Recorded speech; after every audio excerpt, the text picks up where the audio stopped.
বিসমিল্লাহির রহমানির রহিম।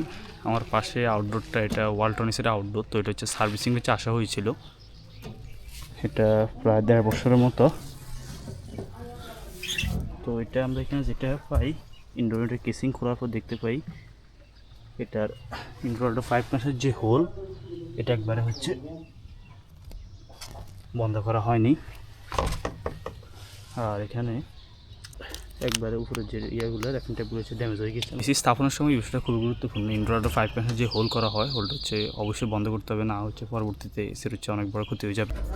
ইনসুলেশনের উপর র্যাপিং ট্যাপ যেটা ড্যামেজ হয়ে গিয়েছে, আমরা সুন্দরভাবে হচ্ছে নতুন যে র্যাপিং ট্যাপ সেটা হচ্ছে লাগিয়ে দেওয়ার পর হচ্ছে এটার যে কন্ডিশন সুন্দর দেখাচ্ছে।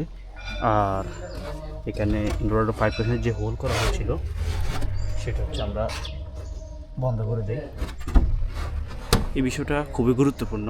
এসি স্থাপনের পর আমরা হচ্ছে দেখে নিব যে এটা বন্ধ করা হয়েছিল কিনা, না হয়েছে পরবর্তীতে এসির হচ্ছে অনেক বড় ক্ষতি হয়ে যাবে। ধন্যবাদ, আল্লাহ হাফেজ।